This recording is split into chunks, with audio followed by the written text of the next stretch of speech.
إن الحمد لله نحمده ونستعينه ونصلي على رسوله الكريم وعلى آله وصحبه أجمعين أما بعد আপনাদের সবাইকে স্বাগতম জানাচ্ছি আমাদের আকীদা বিষয়ক প্রথম দর্শে। তো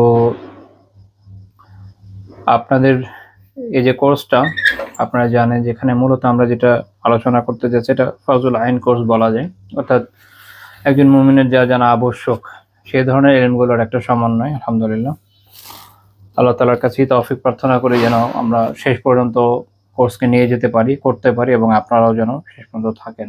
আল্লাহ সেই তৌফিক দান করুন, আমিন। ইলমের পথ কণ্টকাকীর্ণ এবং এখানে দৃঢ় মনোবলের প্রয়োজন পড়ে, লম্বা সময় দেওয়া লাগে। আমাদের সালাফরা যেভাবে পড়েছেন আমরা তো আসলে ওই পর্যায়ে যেতে পারি না, আমাদের যোগ্যতার অভাবও আছে। কিন্তু আমাদের যে বর্তমান সিচুয়েশন সেই অনুযায়ী আমাদের সর্বাত্মক উত্তমভাবে ইলমের চর্চা করা উচিত। আল্লাহ তাআলা আমাদেরকে তৌফিক দান করেন, আমিন। আলহামদুলিল্লাহ, আল্লাহ তাআলা আমাদের জন্য এই সুযোগটা করে দিয়েছেন, ব্যবস্থা করে দিয়েছেন যে আমরা এখন দূর শিক্ষণের মাধ্যমে আলহামদুলিল্লাহ কিছু না কিছু ইলম অর্জন করতে পারছি। এই জন্য আল্লাহ তাআলার শুকরিয়া আদায় করা উচিত, যেটা আগে আসলে আমাদের পক্ষে প্রায় অসম্ভব ধরনের বিষয় ছিল। এটা আজ থেকে এক যুগ আগেও চিন্তার বাইরের বিষয়। তো আল্লাহ তাআলার শুকরিয়া আলহামদুলিল্লাহ, তিনি আমাদের জন্য এই বিষয়টা সহজ করেছেন। এই জন্য এখনকার সময় এটা আমাদের আরো বড় গুরুতর দায়িত্ব যেন আমরা যেন ইলম অর্জন করে ইলমকে ছড়িয়ে দিতে পারি, নিজেরা আমল করতে পারি। তো যেটা বলছিলাম যে আমাদের এটা একটা কোর্স যেটা আমরা করতে যাচ্ছি ফজল আইন, বা এটা আপনি বলতে পারেন যে ইন্ট্রোডাকশনের ক্ষেত্রে আর কি, না ইসলামিক স্টাডিজের ক্ষেত্রে বা ইসলামিক নলেজের ক্ষেত্রে একটা ইন্ট্রোডাকশনারি কোর্সই বলা যায়। তো এমনিতে আলহামদুলিল্লাহ অনলাইনে অফলাইনে এরকম অনেক কোর্স আপনারা বিভিন্ন জায়গায় পাবেন। আল্লাহ তাআলা যারা যারা করছেন সবাইকে যারা খায়ের দেন, যারা করাচ্ছেন তাদেরকেও দেন, আমিন। আমার পার্সোনাল অপিনিয়ন এইসব বিষয় হচ্ছে যে এক্ষেত্রেও সাধারণত মানুষ বিষয়ভিত্তিক পড়ায় যে আমি পছন্দ করি এটাই যে এক্ষেত্রে সালাফের পদ্ধতিতেই যাওয়া যায়, কিতাব ভিত্তিক দর্শক। তাহলে মানুষ আলহামদুলিল্লাহ মোটামুটি একটা উত্তম জ্ঞান অর্জন করতে সক্ষম হয়। দেখা গেল আপনি অনেকগুলো বিষয় জানলেন কিন্তু আপনি জানেনই না এই বিষয়ে গুরুত্বপূর্ণ কিতাব কি, তাহলে দিন শেষে আপনি অনেক গুরুত্বপূর্ণ একটা বিষয় মিস করছেন। পরে যেটা দেখা যাবে যে কেউ জিজ্ঞেস করলে উত্তর দিতে পারবেন না। আর অবশ্যই সালাফের পদ্ধতি আসলাম, সেটা শুধুমাত্র আকীদার ক্ষেত্রে না, সেটা ইলম অর্জনের যে পদ্ধতি আমাদের সেটার ক্ষেত্রে আলহামদুলিল্লাহ সেটাই নিরাপদ। তো ফজল আইনের ক্ষেত্রে আপনারা হয়তো সিলেবাস দেখেছেন যে আমরা মূলত যে বিষয়গুলো আলোচনা করতে যাচ্ছি সেখানে আকীদা, উসুল ফিকহ, তারপর হচ্ছে কাওয়াইদুল ফিকহিয়া, ফিকহ উলুমুল হাদিসের একটা কিতাব, হাদিসের উপর একটা ছোট্ট কিতাব এবং আর কিছু প্রয়োজনীয় বিষয় আমরা ইনশাআল্লাহ আলোচনার চেষ্টা করবো। এটা শুধু একটা ইন্ট্রোডাক্টরি লেভেল। আসলে যদি আল্লাহ তাআলা আমাদের তৌফিক দেন আরো কিছু দূর আমরা এগোতে পারি, হতে পারে যে পরে আমরা ইন্টারমিডিয়েট লেভেলে এগোতে সক্ষম হলাম, আল্লাহ আলাম। আল্লাহ তাআলা যা তৌফিক দেন। তো আমাদের আকীদার সিলেবাসের প্রথম বই হচ্ছে আল আকিদাতুল ওয়াসিতিয়া, শাইখুল ইসলাম ইবনে তাইমিয়া রাহিমাহুল্লাহ তাআলার অত্যন্ত গুরুত্বপূর্ণ কিতাব। আসলে আকীদার যে পড়ার মানহাজ, আকীদা কিতাবগুলো যে পদ্ধতিতে পড়তে হয়, এটার যে তালিমের নিসাব যেরকম হওয়া উচিত এই বিষয়ে আসলে বেশ কিছু সিলেবাস প্রসিদ্ধ আরবে আজমে। তো এখানে ধারাবাহিকভাবে বেশ কিছু কিতাব পড়ানো দরকার পড়ে। আসলে সেগুলো আমাদের পক্ষে কভার করা খুবই সময় সাপেক্ষ বিষয়, যেহেতু আমরা সপ্তাহে একদিন মাত্র দর্শ করবো, যদি 7 দিন হতে কথা ছিল। তো এই কারণে আমি এটাকে একটু সংক্ষিপ্ত করেছি। একদম মৌলিক 3টা বিষয় আপনাদের আকীদার সিলেবাসে আছে। একটা হচ্ছে আল আকিদাতুল ওয়াসিতিয়া, যেখানে আহলুস সুন্নাহ জামাতের মৌলিক আকীদা চলে আসবে ইনশাআল্লাহ আজিজ। আর আমি আপনারা যদি অলরেডি অনলাইনে আমার যে বাকি দর্শগুলো এগুলো দেখে থাকেন, আমি যেটাই দর্শ করি চেষ্টা করি এটা অনলাইনে দিয়ে দিতে। কারণ এলমে আমার কোনো বিষয় না যে পকেটের ভিতরে নিয়ে বসে থাকবো। যদি ছড়িয়ে দিতে পারি তো আল্লাহ তাআলার শুকরিয়া, আলহামদুলিল্লাহ, এর মাধ্যমে সওয়াবের আশা আছে। চেষ্টা করি যেন দিয়ে দিতে। আল্লাহ তাআলা কবুল করুন, এই দোয়া করি, আপনারাও করবেন ইনশাআল্লাহ। তো আল আকিদাতুল ওয়াসিতিয়ার ভিতরে আহলুস সুন্নাহ জামাতের মৌলিক আকীদাগুলো জানা হয়ে যাবে। বিশেষভাবে যে জিনিসটা এরপরে জানা জরুরি সেটা হচ্ছে তাওহীদুল ইবাদা বা তাওহীদুল উলুহিয়া। ইবাদতের ক্ষেত্রে আল্লাহ তাআলার যে একত্ব সে বিষয় এবং তার বিপরীত যে শিরক, এই বিষয়ে সতর্ক হওয়া। সেটার জন্য আমরা ইনশাআল্লাহ তাআলা এরপর কিতাবুত তাওহীদ পড়বো, আল্লাহ তাআলা যদি তৌফিক দেন। আর তারপরে যে জিনিসটা জানা খুব জরুরি, যে কাজগুলোর মাধ্যমে মানুষের ঈমান নষ্ট হয়ে যায়, নওয়াকিদুল ইসলাম, ইনশাআল্লাহ তাআলা এই 3টা বিষয় আমরা কভার করার চেষ্টা করবো আকীদায়। তারপর গ্র্যাজুয়ালি অন্যদিকে যদি আল্লাহ তাআলা আমাদের পৌঁছানোর তৌফিক দেন, ইনশাআল্লাহ তাআলা পরবর্তী পর্যায়ে আমরা যাওয়ার চেষ্টা করব। তো আজকে আমাদের প্রথম দর্শ,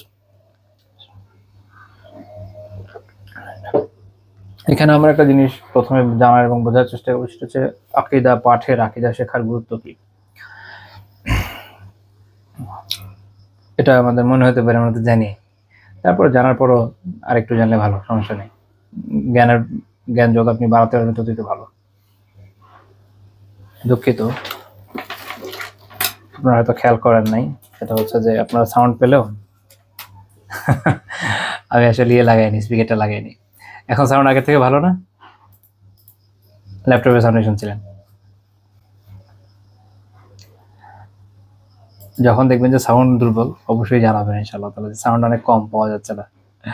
আচ্ছা, এখন শোনা যাচ্ছে ঠিক মতো ইনশাআল্লাহ? আলহামদুলিল্লাহ, নাকি? আলহামদুলিল্লাহ। তো ঠিক আছে, তো আমরা পরের পয়েন্টে চলে যাই, যেটা নিয়ে আমরা আলোচনা করছিলাম। সেটা হলো, দেখেন আকীদার গুরুত্ব আমরা এটা বুঝি যে হ্যাঁ আকীদা পড়া খুব গুরুত্বপূর্ণ, তো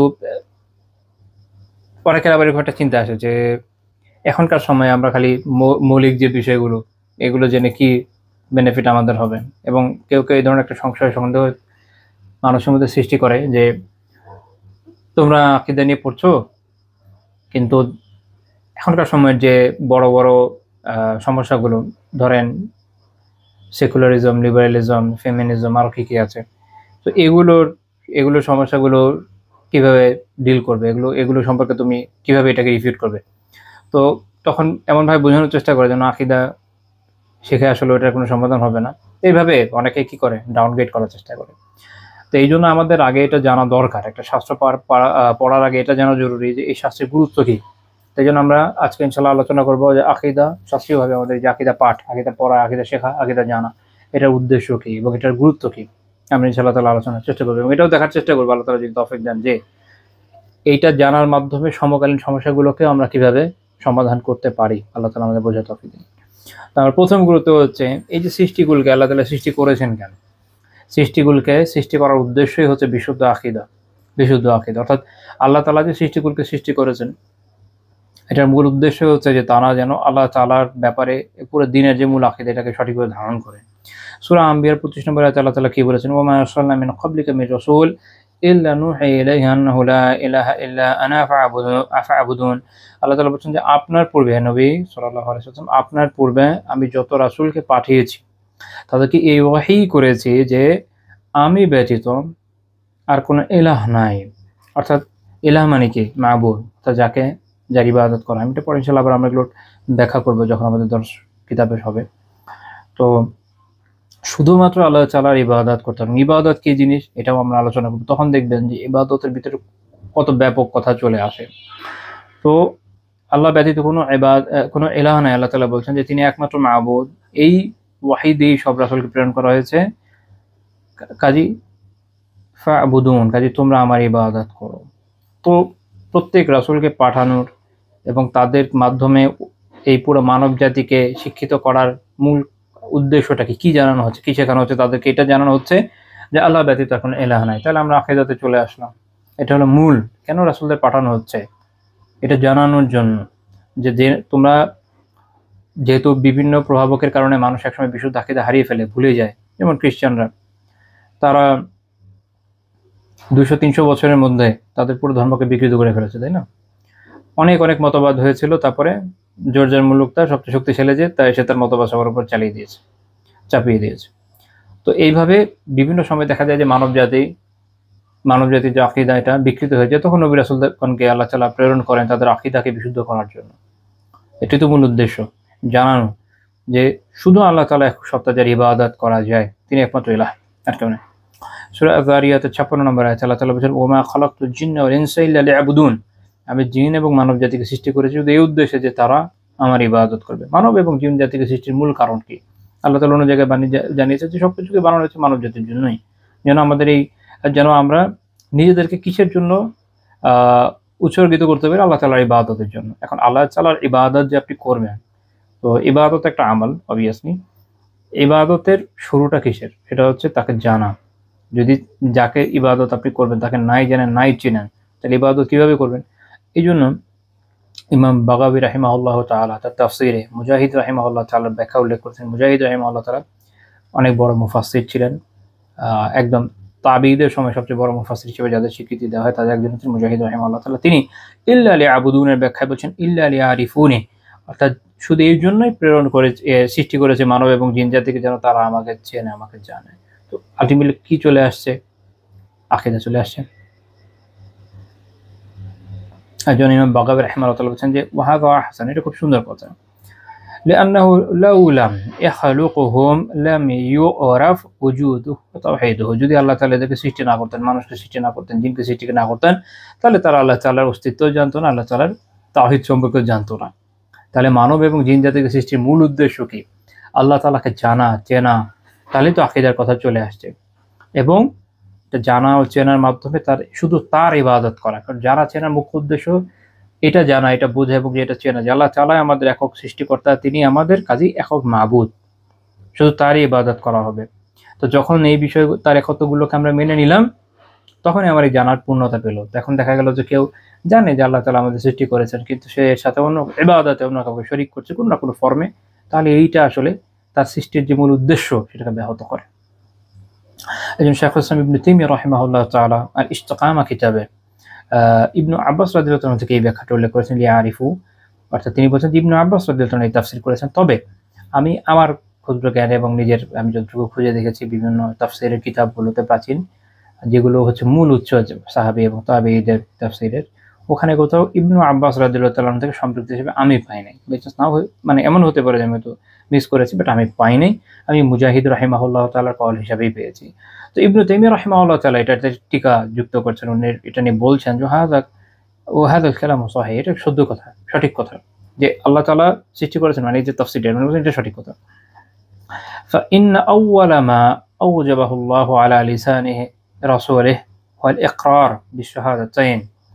কারণ আল্লাহ তাআলা তার রাসূল সাল্লাল্লাহু আলাইহি ওয়াসাল্লামের জবানে আমাদের জন্য যে বিষয়টা প্রথম ওয়াজিব করেছেন, ওয়াজিব বলতে আবশ্যক মানে ফরজ, আসলে মানে হাম্বলীদের কাছে ওয়াজিব আর ফরজ এই দুটা সমার্থক, ঠিক আছে?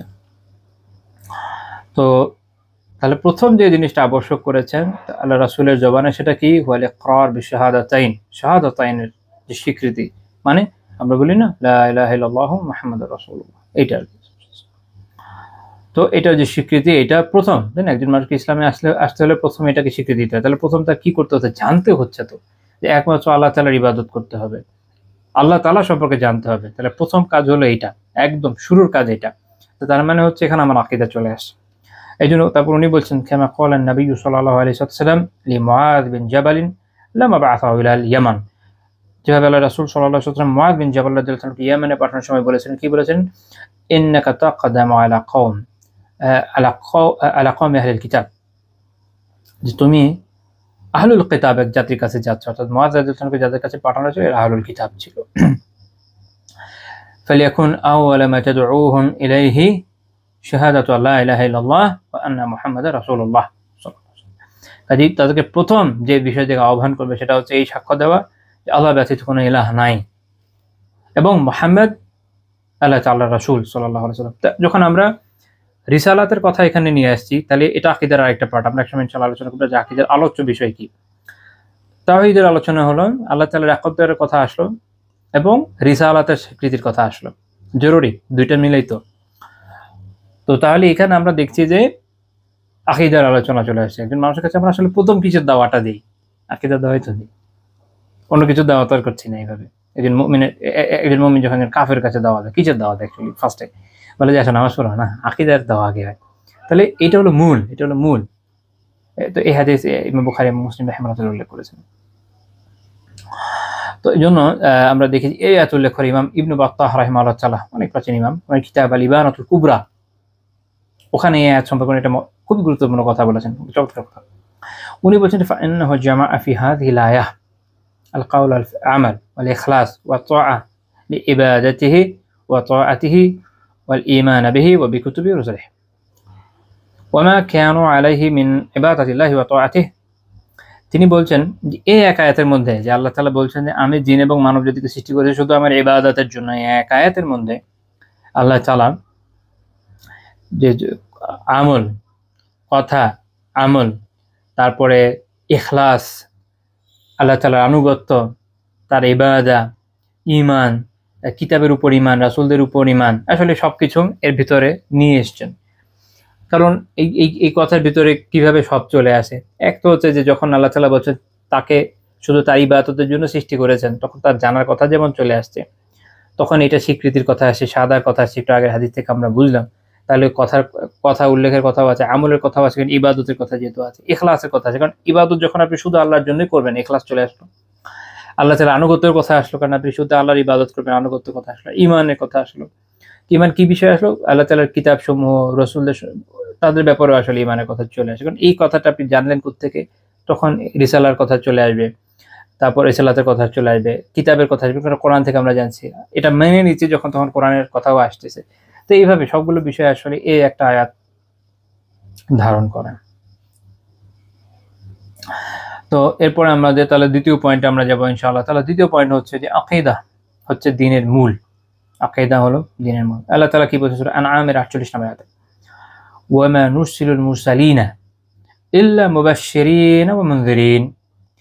আল্লাহ বলছেন আমি আমার রাসূলগণকে পাঠিয়েছি শুধু সুসংবাদবাহী এবং সতর্ককারী হিসাবে। কিরকম? ইবনু কাসির রাহিমাহুল্লাহ ব্যাখ্যায় বলছেন, এই মুবাশশিরিনা বিইবাদিল্লাহিল মুমিনিনা বিল খায়রাত ওয়া মুনযিরিনা মান কাফারা বিল্লাহিন নাকামাতি ওয়াল উকুবাত।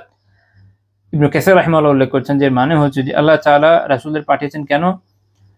আল্লাহ তাআলার বান্দা মুমিন যারা, তাদেরকে নেক আমলের কল্যাণের বিষয়ে সুসংবাদ দিতে, পরকালীন কল্যাণ, ইহকালীন কল্যাণ। আর যারা কাফের রয়েছে তাদেরকে পরকালীন বিভিন্ন ইহকালীন ক্ষেত্রেও যে তাদের যে আযাব, যে শাস্তি আছে, এই সম্পর্কে সতর্ককারী হিসাবে প্রেরণ করেছেন। তারপর আল্লাহ তাআলা আয়াতে বলছেন, ফামান আমানা ওয়া আসলাহা ফালা খাউফুন আলাইহিম ওয়া লাহুম ইয়াহজানুন। কাজে যারা ঈমান আনবে, রাসূলদের ঈমান আনবে কি বিষয়? রাসূলুল্লাহ জানিয়ে এসেছে। ইবনে কাসির রাহিমাহুল্লাহ বলছেন, বিমা জাউ বিহি ওয়া আসলাহা আমালুহু বিইত্তিবাইহি ইয়াহুম। দুইটা কাজ আল্লাহ তাআলা বলছেন আয়াতে, যে কাজে যে ঈমান আনছে এবং ওয়া আসলাহা নিজেকে সংশোধন করবে। কিভাবে সংশোধন করবে? আবিধানিকভাবে অনেক সময় এটা বোঝা যায় না। মানে কি? এর মানে হলো যে নবীরা জানিয়ে এসেছেন, কি নিয়ে এসেছেন? প্রথমে আকীদার কথা আসছে, তাওহীদের দাওয়া, পুরো আকীদা, পুরো সেট। এটার উপর যে ঈমান আনছে, এটার উপর যে ঈমান আছে, এরপরে ওয়া আসলাহা আমালাহু বিইত্তিবাই ইয়াহুম। এই নবী রাসূলদের সময়, তার প্রত্যেক উম্মাহ, নিজের সময়কার যিনি নবী বা রাসূল, তার যে তার অনুসরণের মাধ্যমে নিজের আমলকে সংশোধন করবে। তার দুইটা বিষয় চলে আসলো কিন্তু। এক হচ্ছে তাওহীদের কথা, আকীদার বিশুদ্ধির কথা আসছে, আমলের বিশুদ্ধির কথা আসছে, সেটা হচ্ছে সুন্নাহর অনুসরণের মাধ্যমে। তো যখন সে এটা করছে, ফালা খাউফুন আলাইহিম ওয়া লাহুম ইয়াহজানুন, তাহলে তাদের কোনো ভয় নাই এবং তারা চিন্তিতও হবে না। ফালা খাউফুন আলাইহিম, তাদের কোনো ভয় নেই। কি বিষয়ে? ইবনে কাসির রাহিমাহুল্লাহ বলেছেন, অর্থাৎ ভবিষ্যতে কি হবে, আখিরাতে কি হবে, আগামীতে কি হবে, এটা নিয়ে তাদের কোনো ভয় নাই। এক তো হচ্ছে আপনার যখন বিশুদ্ধ আকীদা থাকবে, আপনি যেমন বিশুদ্ধ আকীদার একটা অংশ কি তাকদীরের ভালো মন্দ বিশ্বাস। তাকদীরে ভালো মন্দ বিশ্বাস থাকলে ভবিষ্যতে আপনার আসলে কোনো চিন্তা থাকবে? দুশ্চিন্তিত হবেন আপনি, ভয় পাবেন? আল্লাহর উপর আস্থা রাখবেন আর আপনার আমলটা করে যাবেন, এবং আখিরাতে ইনশাআল্লাহ এর কল্যাণ আপনি পাবেন। ওয়া লাহুম ইয়াহজানুন, আর তারা চিন্তিত হবে না বা বিষণ্ণ হবে না কি নিয়ে?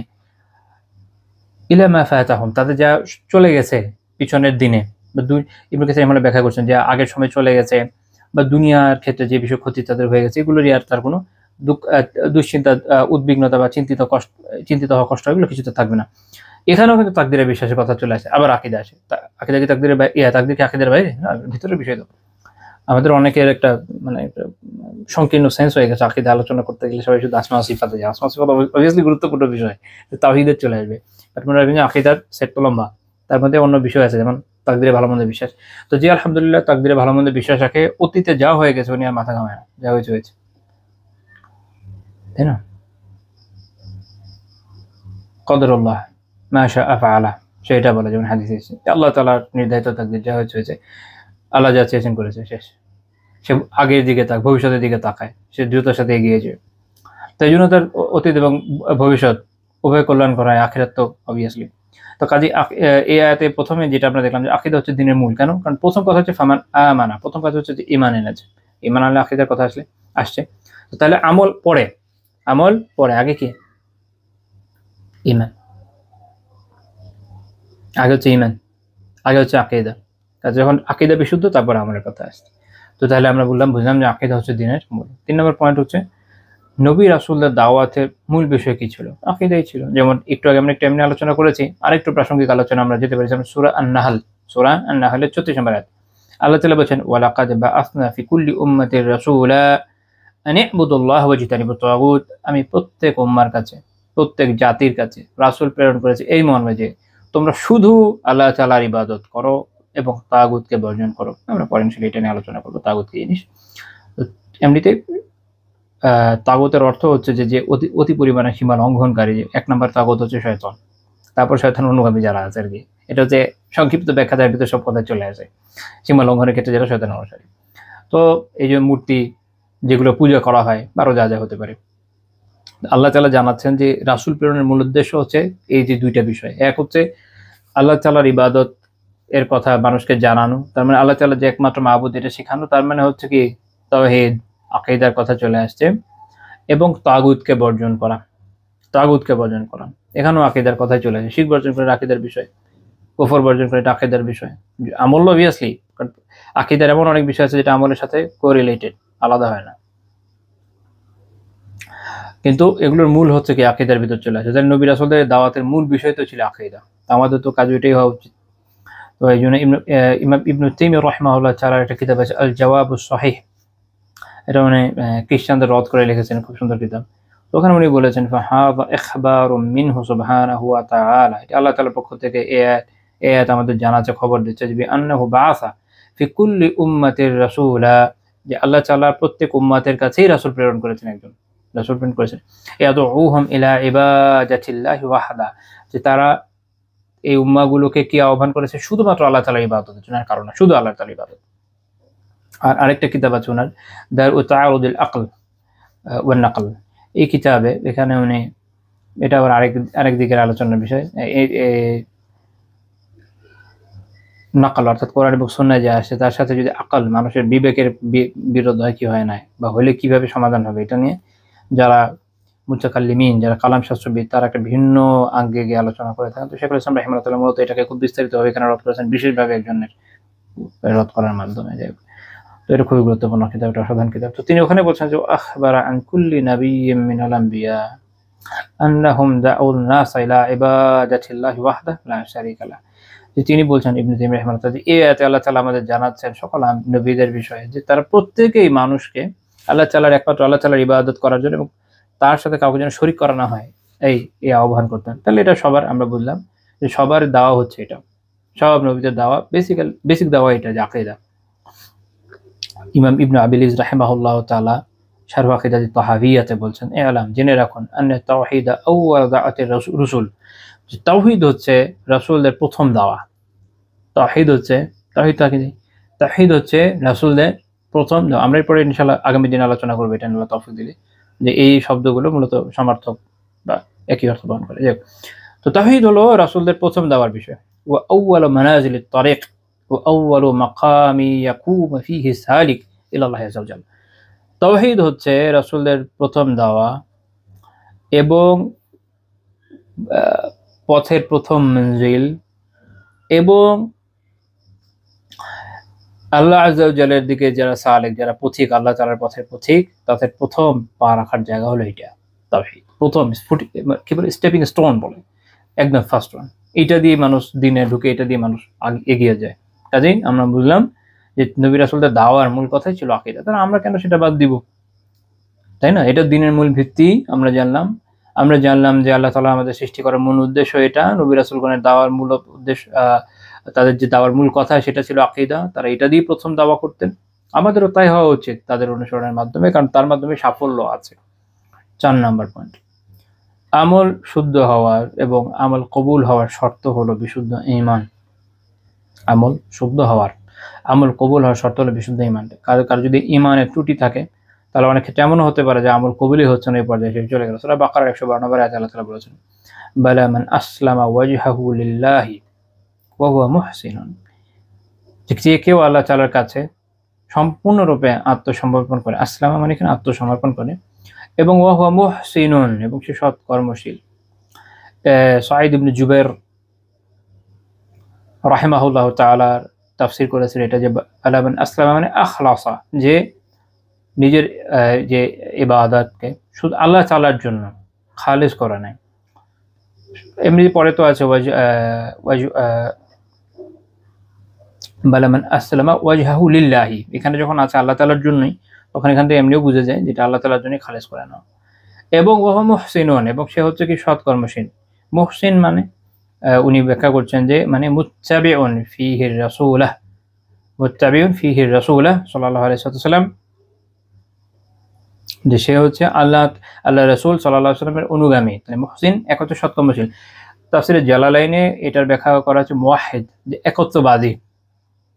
তো প্রথমে কিন্তু আমাদের মূল কথা চলে গেছে যে কাজে যে আল্লাহ তাআলার কাছে সম্পূর্ণরূপে আত্মসমর্পণ করে এবং সৎকর্মশীল হয়, আমরা যদি বলি আল্লাহ তাআলা বলেন ফালাহু আজরুহু ইনদা রাব্বিহি ওয়ালা খাউফুন আলাইহিম ওয়ালা হুম ইয়াহজানুন, তার প্রতিদান তার রবের কাছে আছে আর তাদের কোনো ভয় নাই, তারা চিন্তিত হবে না। তো আজর আমরা বলছি ফালাহু আজরুহু, যে তার যে আজর, তার যে প্রতিদান ইনদা রাব্বিহি, তার রবের কাছে রয়েছে। এটার শর্ত কি? এটা আগের অংশে এসেছে, মান আসলামা ওয়াজহাহু লিল্লাহ, যে তার চিত্তকে যে নিজেকে আল্লাহ তাআলার কাছে সম্পূর্ণরূপে আত্মসমর্পণ করেছে। এখানে তাওহীদের কথা চলে আসলো। ওয়া হুয়া মুহসিনুন, এবং সে সৎকর্মশীল। দুইটা কাজ হইতে হবে। এই যে ইবনে কাসির রাহিমাহুল্লাহ তাআলা বলছেন ফা ইন্না লিল আমালিল মুতাকাব্বাল শারতাইন, কবুলযোগ্য আমলের শর্ত হলো দুইটা। আমল কবুলের শর্ত কয়টা? দুইটা। এক, আয়াকুনা খালিসান লিল্লাহি ওয়াহদাহু, একটা হচ্ছে যে আমল শুধু আল্লাহ তাআলার জন্য খালিস হতে হবে। আল্লাহ তাআলার জন্য যদি খালিস হতে হয়, আল্লাহ তাআলাকে চিনতে হবে, জানতে হবে, কার উদ্দেশ্যে আপনি করছেন বুঝতে হবে। এই যে আপনি ইখলাসের সাথে করছেন, তার মানে শিরক মুক্ত থাকা। শিরক থাকলে তো ইখলাস থাকছে না। কারণ ইখলাস থাকা মানে কি? একটা আমল যখন অবিমিশ্রিতভাবে আল্লাহ তাআলার জন্য হয়, কোনো মিশ্রণ থাকবে না, তখন ওই জিনিসকে বলা হচ্ছে খালিস, খাঁটি। তো তাহলে শিরক, এটাকে আপনার নাকচ করতে হচ্ছে, এর ভিতরে রাখিয়েই চলে আসে বারবার। তো আমল হতে হবে শুধু আল্লাহ তাআলার জন্য। দুই হচ্ছে আয়াকুনা সাওয়াবান মুওয়াফিকান লিল শারিয়া, এটা শরিয়া অনুযায়ী সঠিক হতে হবে। তারপর উনি বলছেন যেমন হতে পারে আল্লাহ তাআলার জন্য আমল করছে, ঠিক আছে, কিন্তু শরিয়া অনুযায়ী ঠিক হলো না, বেদাতি কোনো আমল কেউ করলো, তাহলে এটা গ্রহণযোগ্য হবে? হবে না। রাসূলুল্লাহ সাল্লাল্লাহু আলাইহি ওয়াসাল্লাম কি বলেছেন? মান আমিলা আমালা লাইসা আলাইহি আমরুনা ফাহুয়া রাদ্দুন, যে এমন কোনো আমল করলো যে বিষয়ে আমাদের কোনো নির্দেশনা নাই, অর্থাৎ শরিয়ার কোনো বিধান আসে নাই কোরআন সুন্নাহ থেকে বা এর থেকে উদ্ভূত উসুল অনুযায়ী নাই, ফাহুয়া রাদ্দুন, তা প্রত্যাখ্যাত। আয়েশা রাদিয়াল্লাহু তাআলা থেকে ইমাম মুসলিম রাহিমাহুল্লাহ হাদিসটি বর্ণনা করেছেন। তাহলে এইখানে আমরা দুইটা বিষয় বুঝলাম, আমাদের আমল কবুল হওয়ার শর্ত। এক, খালিদভাবে আল্লাহ তাআলার জন্য হওয়া। দুই, রাসূলুল্লাহ সাল্লাল্লাহু আলাইহি ওয়াসাল্লামের অনুগামী হওয়া, তথা সহজ কথায় শরিয়া মোতাবেক সহিহ হওয়া। তো তাহলে প্রথম কথা এখানে ওই আকীদার কথা আসলো। যদি আমল আমরা চাই আল্লাহ তাআলার কাছে কবুল হোক, তাহলে অবশ্যই আকীদার বিশুদ্ধি জরুরি, আকীদার পরিশুদ্ধি জরুরি। এরপর আসেন 5 নম্বর পয়েন্ট, বিশুদ্ধ আকীদা না থাকা এটা আমল বরবাদ হওয়ার কারণ। একটা হচ্ছে কবুল না হওয়া, বরবাদও হয়ে যায়, ধ্বংস হয়ে যায়।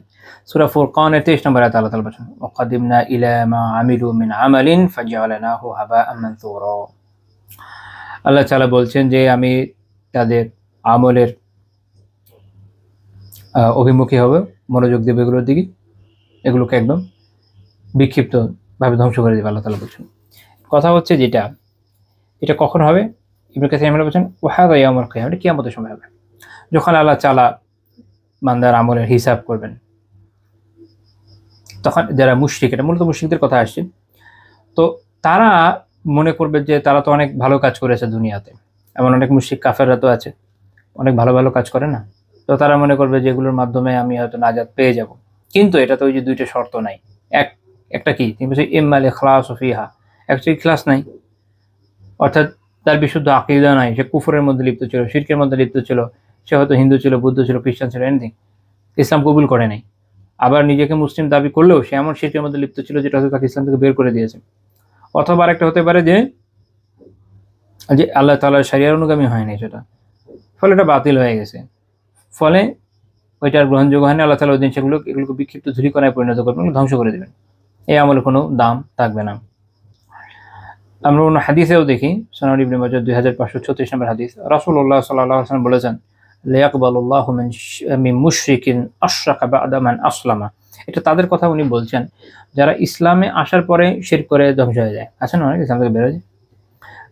আল্লাহ রাসূল বলছেন যে যে যে মুশরিক বাদামা আসলামা, ইসলাম কবুল করার পরে, আশরাকা এটা আগে এসছে, আশরাকা বাদামা আসলামা, ইসলাম কবুল করার পরে, ইসলাম গ্রহণ করার পরে যে শিরক করে সেই মুশরিকের কোনো কিছু আল্লাহ কবুল করবেন না। শর্ত হলো আমালান হাত্তা ইউফারিকাল মুশরিকিনা ইলাল মুসলিমিন, যতক্ষণে সে এই মুশরিকদের থেকে আলাদা হয়ে একদম আমালান মুসলিমদের সাথে, মানে মুশরিকদের থেকে পৃথক হয়ে মুসলিম না হচ্ছে, মুসলিমদের থেকে না আসছে, ততক্ষণ পর্যন্ত তার কোনো আমল আল্লাহ তাআলা কবুল করবেন না। এখানে তাদের জন্য সতর্কবাণী, যারা দেখা যাচ্ছে যে নিজেকে মনে করছে যে মুসলিম, ইসলাম চর্চা করছে এবং শিরকের ব্যাপারে অত্যন্ত নমনীয়, শিরক নিয়ে কোনো মাথা ব্যথা নাই, যে কোনো শিরক, মানে তাদের এমন লোক আছে আপনারা দেখবেন যে যারা এরকম মনে করে যে শিরক শুধু তখন হবে যখন কেউ মনে করবে যে কেউ স্বয়ংসম্পূর্ণভাবে ভালো মন্দ করার সক্ষমতা রাখে আল্লাহ তাআলা ব্যতীত, মানে আল্লাহ তাআলা ছাড়াই, আল্লাহ তাআলার কোনো এখানে কোনো হস্তক্ষেপ নাই, তখন তার কাছে যদি কেউ ইবাদত করে, তার কাছে চায়, তাহলে এটা শিরক ব্যবচার হবে না। দুনিয়াতে এমন মুশরিক খুঁজে পাওয়া যাবে না।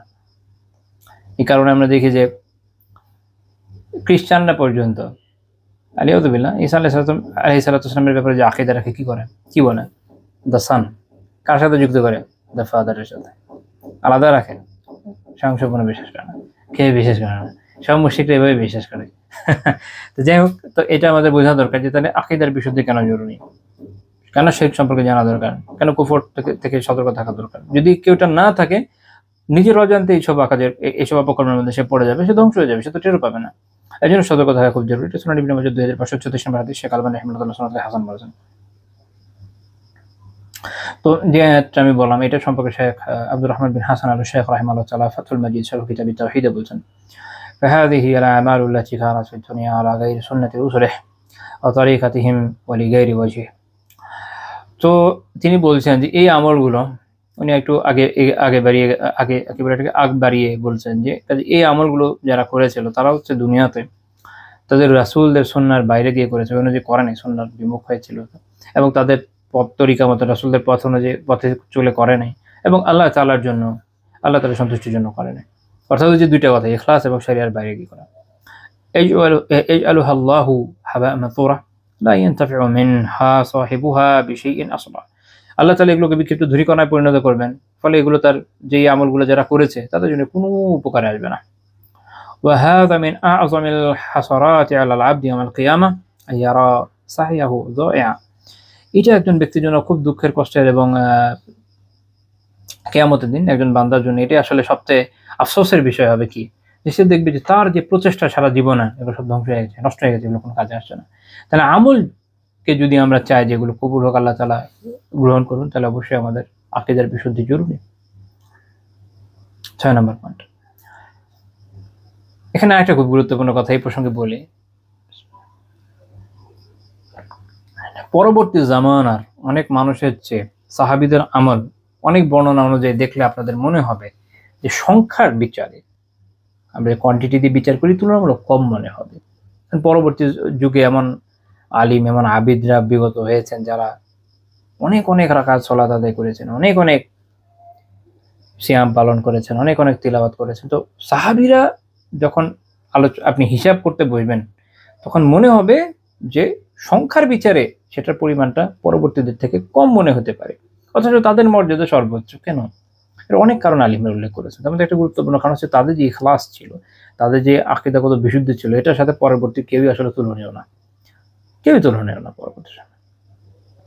এক তো হচ্ছে যে আরেকটা গুরুত্বপূর্ণ বিষয় হচ্ছে রাসূলুল্লাহ সাল্লাল্লাহু আলাইহি ওয়াসাল্লামের সোহবা, অনেকগুলো কার্যকারণ আছে। তো সবগুলো নিয়ে আলোচনা করছি না, একটা দুইটা আমরা একটু দেখি। যেমন ধরুন ইখলাস, সাহাবীদের ইখলাসের সাথে কোনো তুলনা নাই, তুলনা রহিত। তারা নিজের জীবনকে উৎসর্গ করেছেন যেভাবে আল্লাহ রাসূলের জন্য, দ্বীনের জন্য, সর্বোপরি আল্লাহ তাআলার জন্য, এইটার কোনো তুলনা পরবর্তী জামানায় আসলে খুঁজে পাওয়া যায় না। তাদের যে ইখলাস, অবশ্যই এটা বিশুদ্ধ আকীদার উপর বেস করা। আখিরাতের প্রতি তাদের ইয়াকিন, এটা পরবর্তী পর্যায়ে খুঁজে পাওয়া যায় না। এভাবে আপনি আকীদার অনেকগুলো শাখা দেখবেন যেখানে তাদের অনেকগুলো, সব শাখায়, যে তাদের অবস্থান সবার থেকে উপরে উম্মাহর মধ্যে। এটি তাদের অগ্রবর্তীতার মূল কার্যকরণ, যেটা পরবর্তী যুগের লোকজন কখনোই আর ছুঁতে পারবে না, তারা পিছিয়েই থাকবে। আর বিশেষ করে যত সময় গড়াবে, মানুষের মধ্যে বিভিন্ন ধরনের বিক্ষিপ্ততা থাকবে, বিভিন্ন ধরনের সমস্যা থাকবে, এবং মানুষের আকীদাগত পরিশুদ্ধিরও একটু অভাব দেখা যাবে, আমলগত তো থাকবে। দেখা যাবে যে আলহামদুলিল্লাহ একজন মানুষ আল্লাহর রহমতে অনেক দিক দিয়ে ভালো, কিন্তু 2-4টা পয়েন্ট এমন থাকবেই যে তার হয়তো এই জায়গায় ত্রুটি রয়ে গেছে, এটা সে ঠিক করতে পারে, তার এই বিশ্বাসগত কিছু ত্রুটি রয়ে গেছে, এটা অসম্ভব নয়। তো এই হচ্ছে সাহাবীদের এগিয়ে যাওয়ার একটা অন্যতম কার্যক্রম। অনেক কারণ আছে, আমরা জাস্ট এই একটা দেখলাম। 6 নম্বর পয়েন্ট, ঈমান। এটা দুনিয়া এবং আখিরাতের কল্যাণের কারণ। দুনিয়া আখিরাতে যদি আমরা কল্যাণ চাই তাহলে আমাদের বিশুদ্ধ আকীদা দরকার, এবং অবশ্যই সেটাই হচ্ছে মূলত ঈমানের কথা। যেমন আল্লাহ তাআলা সূরা আন-নাহলে 97 নম্বর আয়াতে বলছেন, মান আমিলা সালিহাম মিন যাকারিন আও উনসা। আল্লাহ বলছেন যে মুমিন ওয়া হুয়া মুমিনুন, মান আমিলা সালিহাম মিন যাকারিন আও উনসা ওয়া হুয়া মুমিনুন। আল্লাহ তাআলা বলছেন পুরুষ এবং নারী তাদের মধ্যে যেই নেক আমল করবে এই অবস্থায় ওয়া হুয়া মুমিন, সে মুমিন, তার মানে ঈমান থাকা দরকার। অবশ্যই ঈমানের স্তর আছে, কারো ঈমান অনেক উপরে, কারো নিচে, ঈমান বাড়ে এবং কমে। তো যার সবচেয়ে বেশি, তাহলে সে সবচেয়ে বেশি উত্তম অবস্থায় যাবে না? তো বুঝা গেল সাহাবীরা একদম টপে ছিলেন উম্মার ভিতরে। আল্লাহ তাআলা বলছেন ফালানুহিয়ান্নাহু হায়াতান তাইয়্যিবাহ, আমি তাকে হায়াতে তাইয়্যিবা দান করব। এটা ব্যাখ্যা করবেন ইনশাআল্লাহ। ওয়ালানাজজিয়ান্নাহুম আজরাহুম বিআহসানি মা কানু ইয়ামালুন, তারা যা করত তার তুলনায় অবশ্যই আমি তাদের উত্তম প্রতিদান দেব। তাহলে ওই যে শুরুতে দেখেন মুমিনের যে শর্ত, তাহলে ঈমান যত শক্তিশালী তার প্রতিদান বেশি হবে কিনা, এটা হচ্ছে। আপনি যত ঈমানকে শক্তিশালী করতে পারবেন, তার মানে আকীদাকে যত পরিশুদ্ধ করতে পারবেন, যত আপনার ইয়াকিন আসবে, ততই আপনার আমলের প্রতিদানের পাল্লাও তো ভারী হবে। এভাবে আমরা একটু পিছিয়ে যাচ্ছি। আল্লাহ তাআলা আমাদের দৃঢ়ভাবে শক্তিশালী আকীদা, বিশুদ্ধ আকীদা পাওয়ার তৌফিক দান করেন, আমিন, এবং ঈমানের দৃঢ়তা দান করেন, ইয়াকিন দান করেন। ইবনে কাসির রাহিমাহুল্লাহ তাআলা ব্যাখ্যায় বলছেন, তো এই যে এটা আল্লাহ তাআলার ওয়াদা, ইবনে কাসির রাহিমাহুল্লাহ বলছেন এটা আল্লাহ তাআলার পক্ষ থেকে ওয়াদা যে লিমান আমিলা সালিহা ওয়া হুয়া আমালুল মুতাবিউ লিকিতাবিল্লাহি তাআলা ওয়া সুন্নতি নাবিয়্যিহি। এটা আল্লাহ তাআলার ওয়াদা যে নেক আমল করবে। নেক আমল কি? ওয়া হুয়াল আমালুল মুতাবিউ লিকিতাবিল্লাহি তাআলা ওয়া সুন্নতি নাবিয়্যিহি। নেক আমল হচ্ছে ওই আমল যেটা আল্লাহ তাআলার কিতাবের অনুগামী এবং তার নবীর সুন্নাতের অনুগামী। আচ্ছা, নেক আমলের সংজ্ঞা হলো এটা, মিন যাকারিন আও উনসা মিন বানি আদম, আদম সন্তানদের মধ্যে সে পুরুষ হোক নারী হোক, এখানে কোনো ভেদাভেদ নাই সাহাবের ক্ষেত্রে। ওয়া কলবুহু মুমিনুম বিল্লাহি ওয়া রাসূলিহি, এবং তার অন্তর আল্লাহ এবং তার রাসূলের ব্যাপারে বিশ্বাসী মুমিন। ওয়া ইন হাযাল আমালাল মা'মুরা বিহি মাশরুউম মিন ইনদিল্লাহ, আর এই আমল এমন হতে হবে যেটা আল্লাহ তাআলার পক্ষ থেকে নির্দেশিত, আল্লাহ তাআলার পক্ষ থেকে শরীয়তে নির্ধারিত। আল্লাহ তাআলা বলছেন তখন আল্লাহ তাআলা তাকে দুনিয়াতে হায়াতে তাইয়্যিবা দান করবেন, আর আখিরাতে দুনিয়াতে যে আমল করছে তার তুলনায় অনেক উত্তম প্রতিদান তাকে দান করবেন। হায়াতুত তাইয়্যিবা কি জিনিস আমরা অনেক সময় বলি, হায়াতুত তাইয়্যিবা, এটা নিয়ে উলামারা প্রাচীন যারা ছিলেন, আমাদের মূল উৎস উম্মার ভিতরে সাহাবী তাবেঈ, তাদের যে তাফসীর, সেখানে আমরা অনেকগুলো মত দেখি। ইবনু আবি হাতিম রাহিমাহুল্লাহ তাআলা তার তাফসীরে উল্লেখ করেছেন, ইবনু আব্বাস রাদিয়াল্লাহু আনহু এর ব্যাখ্যায় বলেছেন হায়াতুত তাইয়্যিবা হচ্ছে আল কাসবুত তাইয়্যিব ওয়াল আমালুস সালিহ। হায়াতুত তাইয়্যিবা মানে হচ্ছে উত্তম উপার্জন, হালাল উপার্জন এবং নেক আমল। তাহলে হালাল উপার্জন এবং নেক আমল আল্লাহ তাআলা দান করবেন। কেউ যদি নেক আমল করে ঈমানের সাথে, তো আল্লাহ তাআলা কি করবেন, তাকে উত্তম উপার্জন, হালাল উপার্জনের তৌফিক দেবেন এবং তাকে আরো নেক আমলের তৌফিক দেবেন। নেক আমলকে বয়ে আনে। আবার ইবনে আব্বাস রাদিয়াল্লাহু আনহু থেকে আরেকটা বর্ণনা ইমাম ইবনে আবি হাতিম রাহিমাহুল্লাহ উল্লেখ করেছেন, সেটা হচ্ছে সাআদা, সৌভাগ্য দান করবেন, অর্থাৎ আল্লাহ তাআলা তাকে সৌভাগ্যবান করবেন দুনিয়া এবং আখিরাতে। আমাদের তো এটা দরকার। ইমাম বাগাবী রাহিমাহুল্লাহ তাআলা ইমাম হাসান আল বসরি রাহিমাহুল্লাহ তাআলার বক্তব্য উল্লেখ করেছেন, তিনি বলছেন এটা হচ্ছে আল কানাআহ, অল্প তুষ্টি। হায়াতুত তাইয়্যিবা কি জিনিস? অল্প তুষ্টি। অর্থাৎ আপনি যখন অল্প তুষ্টি লাভ করবেন, ফলে দুনিয়া জীবন আপনার জন্য সুখকর হবে। মানুষের মধ্যে যখন খাই থাকে তখন তার মধ্যে আসলে আসে না, সুখ আসে না। দুনিয়া জীবনে সুখ কখন আসবে? যখন অল্প তুষ্টি থাকবে, সেটা আপনি পাবেন। ইমাম মুকাতিল বিন হাইয়ান রাহিমাহুল্লাহ তাআলা ব্যাখ্যা করতে গিয়ে বলেছেন এটা হলো আল আইশ ফি তাআহ, আনুগত্যের জীবন। আল্লাহ তাআলার আনুগত্যপূর্ণ একটা জীবন আপনি লাভ করবেন। আর আবু বকর আল ওয়ারাক রাহিমাহুল্লাহ তাআলা বলেন এটা হচ্ছে হালাওয়াতু তাআ, আনুগত্যের স্বাদ লাভ করবেন, আপনি নেক আমলের স্বাদ পাবেন। তো ইবনে কাসীর রাহিমাহুল্লাহ বলেছেন সহিহু আন্নাল হায়াতুত তাইয়্যিবা তাশমালু হাযা কুল্লাহ, আসলে হায়াতুত তাইয়্যিবার মধ্যে সবগুলোই আছে। অর্থাৎ যদি আল্লাহ তাআলা আপনাকে হায়াতুত তাইয়্যিবা দেন, আপনি উত্তম উপার্জন পাবেন, হালাল উপার্জন পাবেন, নেক আমলের তৌফিক আরো অধিক পরিমাণে পাবেন। আপনার অল্প তুষ্টি থাকবে, আপনি সৌভাগ্যবান হবেন, আপনি আল্লাহ তাআলার আনুগত্যপূর্ণ জীবন যাপন করার তৌফিক লাভ করবেন এবং আপনি আল্লাহ তাআলার আনুগত্যের নেক আমলের স্বাদ আস্বাদন করতে পারবেন। আল্লাহ তাআলা আমাদের তৌফিক দেন, আমরা যেন পাই, আমিন। তাহলে এইটা সবকিছু নির্ভর করছে ওয়া হুয়া মুমিন, সে মুমিনের উপরে। তাহলে আকীদা, যেটা দুনিয়া এবং আখিরাতের কল্যাণের কার্যকারণে পরিণত হয়। তো এই জন্য ইমাম হাকিম রাহিমাহুল্লাহ তাআলা আল মুস্তাদরাক আলা সহিহাইন, ওনার হাদিসের কিতাব, সেখানে ইবনু আব্বাস রাদিয়াল্লাহু তাআলা একটা বক্তব্য উল্লেখ করেছেন। তিনি এই আয়াতের তাফসিরে বলছেন, এটা হচ্ছে এই যে ইয়ের কথা আসছে, ইবনু আব্বাস রাদিয়াল্লাহু তাআলা সেই অল্প তুষ্টির কথাই এখানে উল্লেখ করেছেন। এটা ইবনু আব্বাস রাদিয়াল্লাহু তাআলা থেকে আরেকটা কল আমরা দেখলাম, কখনো কখনো ওনার থেকে কয়েকটা কল পাওয়া যায়, এতে কোনো সমস্যা নাই, সবগুলো বিশুদ্ধ হয় বা অনেকগুলো আলাদা আলাদা প্রেক্ষাপট হয়তো উনি উল্লেখ করে থাকেন। তিনি বলছেন এটা হচ্ছে কি আল কুনূ, পরিতুষ্টি, পরিতৃপ্তি, অল্প তুষ্টি আর কি। এই জন্য আমরা দেখি উনি উল্লেখ করেছেন কানা রাসূলুল্লাহ সাল্লাল্লাহু আলাইহি ওয়াসাল্লাম ইয়াদউ ওয়া ইয়াকুল, আল্লাহ রাসূল সাল্লাল্লাহু আলাইহি ওয়াসাল্লাম দোয়া করতেন। কি দোয়া করতেন? আল্লাহুম্মা কান্নি'নি বিমা রাযাকতানি, হে আল্লাহ আপনি আমাকে যে রিজিক দিয়েছেন তাতে পরিতুষ্টি দান করেন। কত সুন্দর দোয়া, মুখস্থ করা উচিত। ওয়া বারিক লি ফি, এবং তাতে আপনি বারাকা দান করেন। বারাকা দরকার তো আমাদের, তাহলে রিজিকে অল্প তুষ্টি দরকার।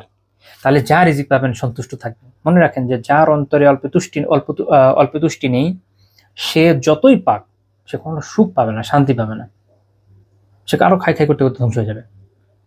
সেই জন্য এই হাদিসে আমরা এই দোয়াটা শিখছি, আল্লাহুম্মা কান্নি'নি বিমা রাযাকতানি, হে আল্লাহ আপনি আমাকে যা রিজিক দিয়েছেন তাতে পরিতুষ্টি দান করেন, তাতে পরিতুষ্টি দান করেন। যত রিজিক আছে, সেটা খাবার হতে পারে, অর্থ হতে পারে, চাকরি হতে পারে, ব্যবসা হতে পারে, সন্তান-সন্ততি হতে পারে, স্ত্রী হতে পারে।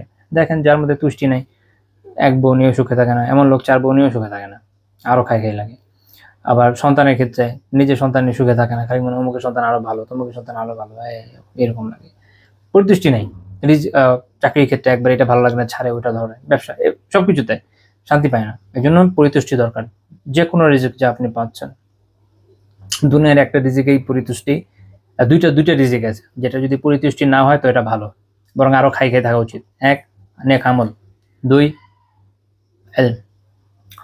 আচ্ছা, এবং ওয়া বারিক লি ফি, হেলা আপনি যে বারাকাও দেন, এটা আমাদের দরকার। আখলুফ আলাইয়া কুল্লা গাইবাতিল লি বিখাইর, আমার থেকে যারা দূরে আছেন, অর্থাৎ পরিবার পরিজন যাকে আমি রেখে আসছি পিছনে, তাদের জন্য আপনি উত্তম অভিভাবক হয়ে যান, বা তাদের আপনি উত্তম প্রতিপালন করেন। এটা ব্যাখ্যা সাপেক্ষ আর কি।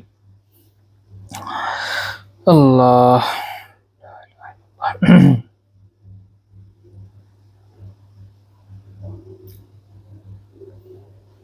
তো যাই হোক, ইমাম হাকিম রাহিমাহুল্লাহ তাআলা হাদিসকে সহিহ বলেছেন, যাহাবি রাহিমাহুল্লাহ তালিকা এটাকে সহিহ বলেছেন, মুসনাদে 3360 নম্বর হাদিস। 7 নম্বর পয়েন্ট, আকীদা, বিশুদ্ধ আকীদা থেকে বিমুখ হওয়া, এটা দুনিয়া এবং আখিরাতের দুর্ভাগ্যের কারণ।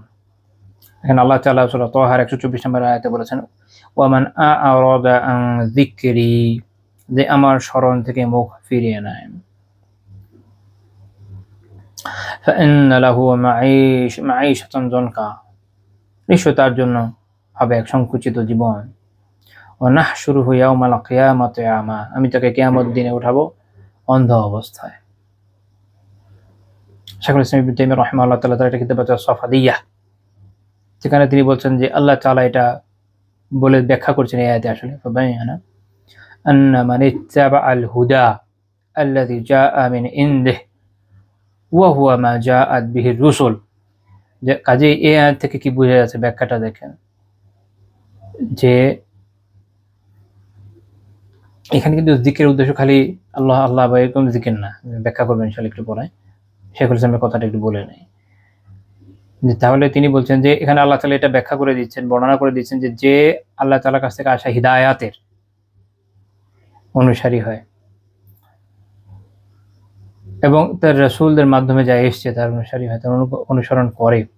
এটার পরে আয়াতে আছে আল্লাহ তাআলা কি বলেন, ফামা, এর আগের আয়াতে আছে ফামানিত্তাবা হুদায়া ফালা ইয়াদিল্লু ওয়ালা ইয়াশকা, যে আমার হেদায়েতের অনুসরণ করে সে পথভ্রষ্ট হয় না এবং দুর্ভাগা হয় না। এটা পরে ব্যাখ্যা করবেন ইনশাআল্লাহ। তো ওই আয়াতটা আগে, আর আমি যেটা বললাম এটা কত 124, 123, 124, যেটা মিলিয়ে বুঝতে হবে।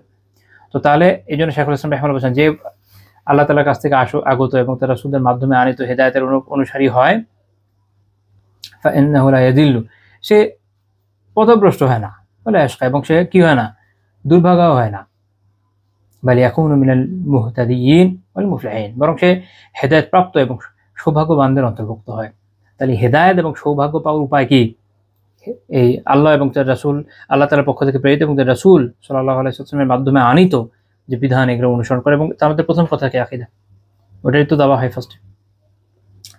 এবং আল্লাহ তাআলা যেটা বলছেন, ওয়ামান আ'রাদা আন যিকরি, যে আমার জিকির থেকে মুখ ফিরিয়ে নেয়, অর্থাৎ ইবনে কাসির রাহিমাহুল্লাহ বলছেন, খালাফা আমরি ওয়া মা আনজালতুহু আলা রাসূলি আ'রাদা, যে অর্থাৎ যে আমার বিধানের ব্যতিক্রম করে, বিপরীত করে, খেলাফ করে, যা আমি আমার রাসূলের উপর অবতীর্ণ করেছি তা থেকে সে মুখ ফিরিয়ে নেয়। তাহলে এখানে জিকির শুধুমাত্র আল্লাহ আল্লাহ বা যে কোনো জিকির না, এখানে সামগ্রিকভাবে শরিয়া এবং তার মাথায় কি আছে? আকীদা। এখান থেকে মুখ ফেরানোর কথা বলা আছে। ফাইন্না লাহু মাঈশাতান যানকা, অর্থাৎ তার জন্য সংকীর্ণ জীবন কোথায়? তিনি বলছেন ফিদ দুনিয়া, অর্থাৎ দুনিয়াতে তার জন্য সংকীর্ণ জীবন। সেটা কিরকম? এটা একটু শেখা উচিত, জানা উচিত। ফালা তুমানিনাতা লাহু, তার জন্য কোনো প্রশান্তি নাই, সে প্রশান্তি পায় না। সংকীর্ণতা মানে কি? হতে পারে তার অনেক সম্পদ আছে, কিন্তু সে কি পাচ্ছে না? সে পাচ্ছে না প্রশান্তি। একজন মুমিন যার আকীদা বিশুদ্ধ, আল্লাহ তাআলার উপর দৃঢ় ঈমান আছে, তাকদীরে ভালো মন্দ বিশ্বাস রাখে, দেখবেন সে সবসময় প্রশান্ত চিত্ত থাকে, তার রিজিক যত কমই হোক না কেন। এই জন্য ইবনে কাসির রাহিমাহুল্লাহ ব্যাখ্যা করছেন যে তার প্রশান্তি পায় না সে। ওয়ালা ইনশিরাহা লিসাদরিহি, তার বক্ষের যে প্রশস্ততা এটা আসে না। বাল সাদরুহু দায়্যিক, বরং তার অন্তর হয়ে যায় সংকীর্ণ। ওয়া ইন তানাআমা যাহিরুহু, যদি সে বাহ্যিকভাবে কোন নিয়ামত প্রাপ্ত, ওয়ালা বিসমা শা ওয়া কালা মা শা, যা মন চায় পড়ছে, যা মন চায় খাচ্ছে, ও সাখানা হাইথু শা, যেখানে মন চায় থাকছে, তার এত সম্পদ, যেখানে মন চায় যেটা ইচ্ছে কিনে রয়ে যাচ্ছে, দামি দামি বাড়ি সারা বাংলাদেশ ছড়ানো, মনে করেন আছে না এরকম ধরনের দুর্নীতি করে অনেক টাকা যারা কামিয়েছে, জায়গায় জায়গায়, এখানে ফ্ল্যাট ওখানে বাড়ি। ফাইন্না কলবুহু মা লাম ইয়াখলুস ইলাল ইয়াকিনি ওয়াল হুদা, কিন্তু তার যে অন্তর, এটা ইয়াকিনের জন্য, হেদায়েতের জন্য এটা পরিশুদ্ধ না, খালিস হয় নাই।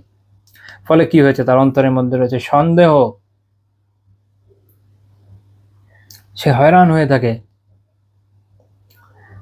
এবং তিনি বলছেন তার যে সন্দেহ, সংশয়, এটা কখনো যায় না। এটাই হচ্ছে মূলত জীবনের সংকীর্ণতা।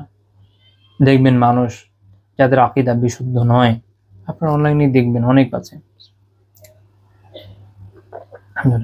এমনকি যারা নিজেরা মনে করছে তারা কোনো ইসলামী পার্টি করে বা কারোর সাথে যুক্ত, কোনো যে কোনো অনেক ইসলামী পার্টি আছে, তো তারা মনে করছে যে এই বিশাল বিশাল কাজ তারা করে ফেলছে, কিন্তু যেহেতু ইসলামী আকীদা বিস্তারিতভাবে পড়া নাই, দিনে বিভিন্ন বিষয়ে সংশয় সন্দেহ ভোগে, অনেক উল্টাপাল্টা কথা বলে, দিনের অপব্যাখ্যা করে। কেন হচ্ছে এটা? আকীদা থেকে বিমুখতা। ফলে এটা তার দুনিয়াবি দুর্ভাগ্যই আমরা দেখছি, আর আখিরাতে কি হতে আল্লাহ তাআলাই ভালো জানেন। অথচ সঠিকভাবে যদি দিনকে অনুসরণ করত, কোরআন আমাদের কাছে জানিয়ে এসে তার অনুসরণ করত, সঠিক ইসলামী বিশ্বাসের উপর থাকতো, তাহলে এই সমস্যা হতো না। এই জন্য ইবনে আব্বাস রাদিয়াল্লাহু তাআলা আনহু বলেছেন, যামিনাল্লাহু লিমান ইত্তাবাআল কুরআন আল্লা ইয়াযিল্লা ফিদ দুনিয়া ওয়া লা ইয়াশকা ফিল আখিরাহ। একটু আগে যে আয়াত বললাম সূরা তাহার 123, এই আয়াত তেলাওয়াত করে ইবনে আব্বাস রাদিয়াল্লাহু তাআলা বলেছেন যে আল্লাহ তাআলা এই জিম্মাদারি নিয়েছেন তার জন্য যে কোরআনের অনুসরণ করে, যে সে দুনিয়াতে পথভ্রষ্ট হবে না, আখিরাতে দুর্ভাগা হবে। ইমাম ইবনে আবি শাইবা রাহিমাহুল্লাহু তাআলা তার মুসান্নাফে উল্লেখ করেছেন 34,781 নম্বর হাদিস। শেখ সাদ শাসরি এর মুহাক্কিক হাফিজাহুল্লাহ তাআলা তিনি সনদকে হাসান বলেছেন। 8 নম্বর পয়েন্ট, বিশুদ্ধ আকীদা জান এবং মালকে নিরাপদ করে। জান এবং মালকে নিরাপদ করে কখন? যখন ইসলাম প্রতিষ্ঠিত থাকে। রাসূলুল্লাহ সাল্লাল্লাহু আলাইহি ওয়াসাল্লাম বলেছেন, সহিহ বুখারী 25 নম্বর হাদিস, উমিরতু আন উকাতিলান নাস হাত্তা ইয়াশহাদু আল্লা ইলাহা ইল্লাল্লাহ ওয়া আন্না মুহাম্মাদার রাসূলুল্লাহ ওয়া ইয়াকিমুস সালাতা ওয়া ইউতুজ যাকাহ ফাইযা ফাআলু যালিকা আসামু মিন্নি দিমাআহুম ওয়া আমওয়ালাহুম ইল্লা বিহাক্কিল ইসলাম ওয়া হিসাবুহুম আলা আল্লাহ। রাসূলুল্লাহ সাল্লাল্লাহু আলাইহি সাল্লাম বলেছেন যে আমি আদিষ্ট হয়েছি। কে আদেশ করেছেন? আল্লাহ তাআলা আদেশ করেছেন যে আমি যেন মানুষের সাথে যুদ্ধ করতে থাকি ততক্ষণ পর্যন্ত।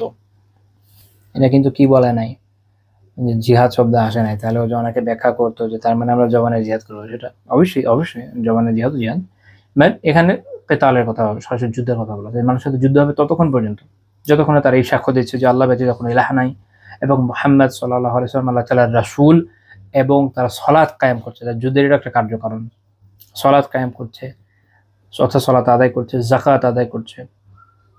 যখন তারা এই কাজগুলো করে ফেলবে তখন সে আমার কাছ থেকে তাদের রক্ত, তাদের জানমাল নিরাপদ করে নেবে ইসলামের হক ব্যতীত।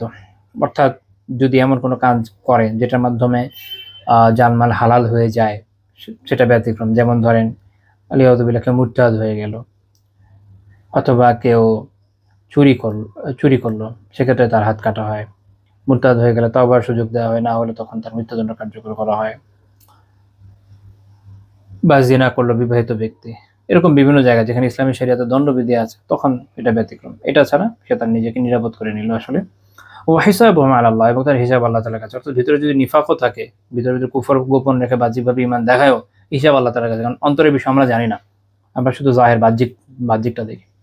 ইবনে হাজার রাহমাতুল্লাহি আলাইহি ফাথুল বারীতে বলছেন মুক্তাদাল হাদিস কিতালু কুল্লি মান ইমতানা মিন আত-তাওহীদ। এই হাদিসের দাবি হলো এইটা যে এমন প্রত্যেকে যারা তাওহীদকে অস্বীকার করে, গ্রহণ করতে চায় না, তাদের বিরুদ্ধে কিতাল, তাদের বিরুদ্ধে যুদ্ধ বিধান। এই জন্য সাহাবায়ে কেরাম রাদিয়াল্লাহু তাআলা আনহুম আজমাইন সারা দুনিয়াতে ছড়িয়ে গিয়েছিলেন। দাওয়ার বড় মাধ্যমই হচ্ছে এটা জিহাদ ফি সাবিলিল্লাহ, যখন ইসলামী রাষ্ট্র কায়েম থাকে। ওইভাবে নাই কি করা, বিধান যা আছে তাই থাকবে। ইমাম ইবনু নাজ্জার রাহিমাহুল্লাহ তাআলা শারহুল মুনতাহা, ইবনু নাজ্জার রাহমাতুল্লাহি আলাইহি এটা বলে রাখি যে হাম্বলি ফিকহের পরবর্তী ক্ষেত্রে গুরুত্বপূর্ণ ব্যক্তি হচ্ছেন দুইজন, ইমাম হাজ্জাবী রাহিমাহুল্লাহ তাআলা এবং ইবনু নাজ্জার রাহিমাহুল্লাহ তাআলা। অর্থাৎ মাযহাবের মূল মাসালা কোনটা এটা জানার জন্য এই দুই ব্যক্তির কিতাবের কাছে যেতে হয়। তো ইবনু নাজ্জার রাহিমাহুল্লাহ তাআলা শারহুল মুনতাহা বলছেন وهذا يدل على أن العصمة تثبت بمجرد الإتيان بالشهادتين। এই হাদিস এটার দলিল যে কেউ যদি শুধু শাহাদাতাইন পড়ে, ওই যে আশহাদু আল্লা ইলাহা ইল্লাল্লাহ আশহাদু আন্না মুহাম্মাদার রাসূলুল্লাহ, এটা যখন যদি কেউ সাক্ষ্য দেয়, এইটাই তার জানমাল নিরাপদ হওয়ার জন্য যথেষ্ট। وإذا ثبت بهذا إسلام الكافر الأصلي فكذلك إسلام المرتد। এটা যেমন প্রকৃত কাফের যারা, এটা হিন্দু হোক, বৌদ্ধ হোক, খ্রিস্টান হোক, ইহুদি হোক, তাদের ক্ষেত্রে যেমন সঠিক, একইভাবে কেউ যদি মুরতাদ হয়ে যায়, সেও যদি ইসলামে ব্যাক করতে চায়, শাহাদাতাইন দেওয়াই, এটা বলাই তার জন্য যথেষ্ট। এটা তার বুক চিরে দেখার সুযোগ নাই, বা কেউ এটা বলতে পারবে না যে হ্যাঁ তার ভিতরে এই ছিল, সে যান বাঁচানোর জন্য এই করেছে। সমস্যা নেই, সে যখন একবার শাহাদাতের সাক্ষ্য দিয়ে দিচ্ছে, মানে শাহাদাত মানে সাক্ষ্যতের জন্য দিয়ে দিচ্ছে, শাহাদাতাইন বলে ফেলছে, যথেষ্ট, তার জানমাল নিরাপদ থাকবে। 9 নম্বর পয়েন্ট, তাহলে ঈমান জাল এবং মালকে নিরাপদ করে, বিশুদ্ধ আকীদা। 9 নম্বর পয়েন্ট, আল্লাহ তাআলার সাহায্য জমিনে প্রতিষ্ঠা এবং নিরাপত্তা পাবার পূর্ব শর্ত হচ্ছে ঈমান। অর্থাৎ আমরা যখন চাই যে আল্লাহ তাআলা যেন জমিনে আমাদেরকে সাহায্য করেন, প্রতিষ্ঠা করেন, দেন, এবং আমরা যদি যেন নিরাপত্তা পাই, এটা যদি চাই, অবশ্যই আমাদের ঈমানকে বিশুদ্ধ করতে হবে। আল্লাহ তাআলা সূরা নূরে 55 নম্বর আয়াতে বলেছেন ওয়াদাল্লাহু আল্লাযীনা আমানু মিনকুম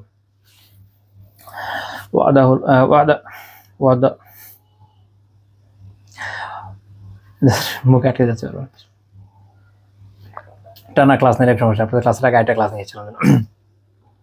আল্লাহ তাআলা বলেছেন ওয়াদাল্লাহু আল্লাযীনা আমানু মিনকুম ওয়া আমিলুস সালিহাত, তোমাদের মধ্যে যারা ঈমান এনেছে এবং যারা নেক আমল করেছে, আল্লাহ তাআলা তাদেরকে এই মর্মে তাদের সাথে ওয়াদা করেছেন, লা ইয়াস্তাখলিফান্নাহুম ফিল আরদি, যে তাদেরকে অবশ্যই আল্লাহ তাআলা নিশ্চিতভাবে তাদেরকে জমিনে প্রতিনিধিত্ব দান করবেন। কামা ইস্তাখলাফাল্লাযীনা মিন ক্বাবলিহিম, তাদের পূর্বে যারা ছিল তাদেরকে যেভাবে তিনি প্রতিনিধিত্ব দান করেছেন।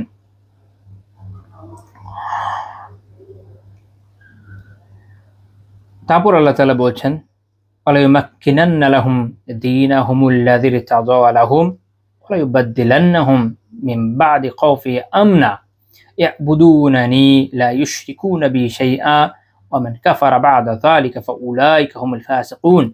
আল্লাহ তাআলা বলছেন এরপরে যে এবং তিনি অবশ্যই তাদের জন্য শক্তিশালী ও সুপ্রতিষ্ঠিত করবেন তাদের দিনকে শক্তিশালী সুপ্রতিষ্ঠিত করবেন এবং যা তিনি তাদের জন্য পছন্দ করেছেন এবং তিনি তাদের জন্য ভয় ভীতি শান্তি নিরাপত্তায় পরিবর্তিত করে দেবেন। এই যে ভয় ভীতির অবস্থা এটা শান্তি নিরাপত্তায় পরিবর্তিত হয়ে যাবে। আল্লাহ তাআলা এটা বলছেন যে ওয়ালা ইউবাদদিলান্নাহুম মিন বাদি খাউফিহি আমনা। এই বিপদের এই যে তাদের যে ভয়ের পরে ওই সময় মক্কায় মদিনায় মুসলিমদের যে অবস্থা ছিল কুফার হামলা করি অবস্থা, এই খৌফকে এই ভয়কে নিরাপত্তায় পর্যবেসিত করে দেবেন। তারা শুধু আমারই ইবাদত করবে এবং আমার সাথে কোনো কিছু শরীক করবে না। এরপর যারা কুফরি করবে তারাই ফাসিক। অর্থাৎ যারা দেখেন কাফেরদের ব্যাপারে আল্লাহ কি বলছেন ফাউলাইকা হুমুল ফাসিকুন, যে তারা হচ্ছে ফাসিক। মনে রাখেন যে কখনো ফাসিক শব্দটা মুমিনদের জন্য যেমন প্রয়োগ হয় কাফেরদের জন্য প্রয়োগ হয়।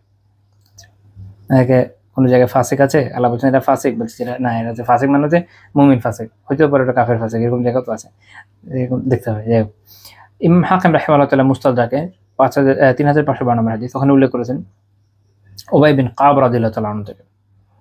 তিনি বললেন এই আয়াতের প্রেক্ষাপট তিনি বলছেন যে লাম্মা কাদিমা রাসূলুল্লাহ সাল্লাল্লাহু আলাইহি ওয়াসাল্লাম ওয়া আসহাবুল মাদিনাহ ওয়া আওয়াতহুমুল আনসার, যখন মুহাজির আল্লাহ রাসূল সাল্লাল্লাহু আলাইহি ওয়াসাল্লাম এবং সাহাবী মুহাজিরা তারা মদিনায় আসলেন এবং আনসাররা তাদেরকে আশ্রয় দিলেন। রামাতহুমুল আরাব আন কাউস ওয়াহিদাহ, আরবরা তখন যেন এক তীর থেকে নিক্ষিপ্ত এই অবস্থায় একত্রিত হয়ে গেল তাদের বিপক্ষে। এবং সাহাবীদের অবস্থা তিনি বর্ণনা করছেন যে কানু লা ইয়াবিতুনা ইল্লা বিসিলাহি ওয়া লা ইউসবিহুনা ইল্লা ফি, যে তারা রাত পার করতেন সকালে উপনীত হতেন অস্ত্র সাথে নিয়ে, মানে আতঙ্কে এই পর্যায়ে ছিল এরকম, কারণ খুব ক্রিটিক্যাল সময়, যে কোনো সময় হামলা হতে পারে। এবং তারা এরকম বলেছেন ফাকালু, তারা বলেছেন যে তারাউনা আন্না নাঈশু হাত্তা নাবিতা আমিনাই মুতমাইন্নিন লা নাখাফু ইল্লাল্লাহ। তারা বলছেন যে কি মনে হয় যে আমরা এমন অবস্থায় যাব যে আমরা তখন আমিনিন মুতমাইন্নিন লা নাখাফু ইল্লাল্লাহ, এই অবস্থায় যাব যে আমরা একদম নিরাপদ থাকবো, প্রশান্ত থাকবো, আল্লাহ ছাড়া কাউকে ভয় পাবো না, এরকম অবস্থায় কি আমরা গিয়ে পৌঁছাতে পারবো কখনো? তারা এরকম নিজেরা প্রশ্ন করছেন। তখন আল্লাহ তাআলা এই আয়াত নাজিল করলেন, ফানাজালাত, তখন এই আয়াত নাজিল হলো। তো তাহলে এখানে বুঝে গেল আল্লাহ তাআলা বলছেন সাহাবীদের উদ্দেশ্য করে যে যদি এটা আল্লাহ তাআলা ওয়াদাল্লাহুল্লাযীনা আমানু, আল্লাহ তাআলা ঈমানদার যারা তাদের ওয়াদা করেছেন, তাহলে ঈমান প্রথম শর্ত, ওয়া আমিলুস সালিহাত তারপর নেক আমল দ্বিতীয় শর্ত। তাহলে যারা ঈমান আনছে এবং নেক আমল করছে, অর্থাৎ তার মানে কি পুরো দিনটাকে যেভাবে পারফেক্টলি পালন করছে, দিনে যেটা চাহিদা অনুযায়ী কাজ করছে ওটা করতে হবে। হ্যাঁ, কেউ বলছে যে আমি তো 2 রাকাত করে অনেক করে নফল পড়ি, তাহলে এটাই নেক আমল না? তারও তো অনেক কাজ আছে। যেমন কুফারদের সাথে যদি কখনো জিহাদের প্রয়োজন পড়ে ওটার তো প্রয়োজনীয়তা পূরণ করতে হবে। ইসলামকে প্রতিষ্ঠা করার সহ অন্যান্য জরুরি কাজ আছে, এগুলো কি আমরা সালেহ নেক আমল, সেগুলো তো করতে হবে ব্যাপকভাবে। পুরো দিনের কথাই আসবে আমিরু সালেহাত, কিন্তু বহু বচন প্রয়োগ করা হয়েছে যে বিভিন্ন নেক আমল, সালেহাত নেক আমল সমূহ করতে থাকবে। ঈমান আনা, তাহলে এখানে বিশুদ্ধ আকীদার কথা হলো নেক আমলগুলো করতে থাকা, দিনের যে চাহিদা এটা পূরণ করতে থাকলে তখন লা ইয়াস্তাখলিফান্নাহুম ফিল আরদ, জমিনে আমি তাদেরকে অবশ্যই প্রতিষ্ঠিত করে দেব, জমি অবশ্যই তাদেরকে আমি, আল্লাহ তাআলা বলছেন যে প্রতিনিধিত্ব দান করবো, অর্থাৎ তাদেরকে খলিফা বানাবেন। আল্লাহ তাআলা দিনকে প্রতিষ্ঠা করার যে দায়িত্ব এটা তখন তাদের উপর বর্তাবে, তারা পারফেক্টলি এটা করবে। ইমাম মুহাম্মদ বিন আল হুসাইন রাহিমাহুল্লাহ তাআলা বলছেন ফাকাদ ওয়াল্লাহি, আল্লাহর কসম, আনজাজাল্লাহু আযজা ওয়া জাল্লা লিল মুহাজিরিন ওয়াল আনসার মা ওয়া'আদাহুম বিহি, আল্লাহ তাআলা মুহাজির এবং আনসারদের যে ওয়াদা করেছিলেন তা সত্য করে দেখিয়েছেন, এটা হয়েছে। জাআলাহুমুল খুলাফা মিন বা'দির রাসূল সাল্লাল্লাহু আলাইহি ওয়াসাল্লামের পরে তাদেরকে খলিফা হিসেবে নিযুক্ত করেছেন, আমরা জানি, তাই না? মাক্কান্নাহুম ফিল বিলাদ, তাদেরকে জমিনে প্রতিষ্ঠা দান করেছেন। ফাতাহুল ফুতুহ, তারা একের পর এক এরকম বিজয় করে গেছে। ওয়া গানিমুল আমওয়াল, তারা প্রচুর গনিমত অর্জন করেছে।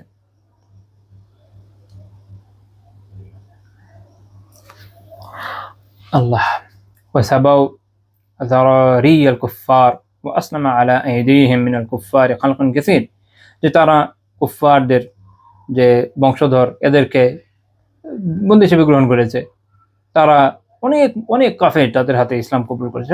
তারা যেভাবে ইসলামকে ছড়িয়ে দিয়েছে, এরপরে অনেক দাওয়া করে আমরা ওই পর্যায়ে ছড়াতে পারিনি। আযু দীন আল্লাহ আযজা ওয়া জাল, আল্লাহ তাআলা দ্বীনকে তাদের মাধ্যমে সম্মানিত করেছেন, শক্তিশালী করেছেন। ওয়া আযযালু আ'দা আল্লাহি আযজা ওয়া জাল, আল্লাহ আযজা ওয়া জাল তাদের মাধ্যমে কি করেছেন, এরপরে আল্লাহ তাআলা দুশমনদেরকে লাঞ্ছিত করেছেন। ওয়া যাহারা আমরুল্লাহি ওয়ালাউ কারিহাল মুশরিকুন, ফলে আল্লাহ তাআলার যে বিধান, আল্লাহ তাআলার যে দ্বীন, এটা প্রতিষ্ঠিত হয়ে গেছে। এটা এটা এটা আপনি বলতে পারেন যেটা মানে ম্যানিফেস্ট হয়ে গেছে, একদম প্রিভেইলড হয়ে গেছে, সবার উপর প্রতিষ্ঠিত হয়েছে, যদিও মুশরিক সেটা অপছন্দ করুক না কেন। আল্লাহু আকবার। তো তাহলে এখনো এটা হওয়া সম্ভব কখন, যখন আমরা ওই পর্যায়ে গিয়ে পৌঁছাবো। বাকি এটা মনে রাখতে হবে যে জমিনের দিনের প্রতিষ্ঠা, খেলাফা লাভ, এগুলো কিন্তু সব ক্ষেত্রে কিনা এটার জন্য জরুরি না যে আমরা একদম টানা রাজত্ব করে যাবো, এটা সবসময় জরুরি না। আলহামদুলিল্লাহ, কারণ আল্লাহ তাআলা তো আসলে রাজত্বের ওয়াদা করেন নাই, জমিনের প্রতিষ্ঠার ওয়াদা আছে, খেলাফার ওয়াদাও আছে অবভিয়াসলি। এটা মানে স্থায়ী সবসময় থাকবে এরকম না।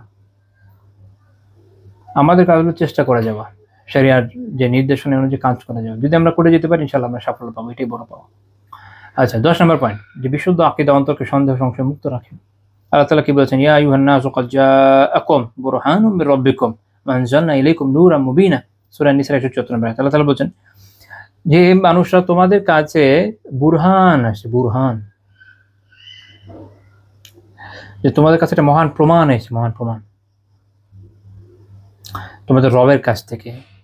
আল্লাহ তাআলা বলছেন যে এরপরে যে তোমাদের কাছে ওয়া আনজালনা ইলাইকুম নূরাম মুবিনা, সুস্পষ্ট আলো, উজ্জ্বল আলো তোমাদের কাছে নাজিল করেছে, আমি নাজিল করেছি। তো এখানে দেখেন যে কোরআন এবং দ্বীন ওভারঅল সবকিছুকেই, আবার কেউ আল্লাহ রাসূলকে বলেছেন যে তিনি হচ্ছেন বুরহান, আল্লাহু আলাম। এই জন্য ইবনে কাসীর রাহিমাহুল্লাহ বলছেন যে আল্লাহ তাআলার পক্ষ থেকে এসে কি বুরহানুল আযীম, বিশাল প্রমাণ, বিশাল প্রমাণ। তো এই যে আল্লাহ তাআলা এটা নাজিল করেছেন বুরহান হওয়ার মাধ্যমে, এবং এটা নূর, নূর সুস্পষ্ট আলো। ওয়া আনজালনা ইলাইকুম নূরাম মুবিনা, ইবনে কাসীর রাহিমাহুল্লাহ বলছেন অর্থাৎ জিয়াআও ওয়াদিহা আলাল হক, হকের ক্ষেত্রে একদম বিশাল সুবিশাল আলো, সুস্পষ্ট আলো। তো এটার বেনিফিট কি বলেন তো? এটার বেনিফিট হচ্ছে যে যে জিনিস অকাট্য প্রমাণ, অকাট্য প্রমাণ,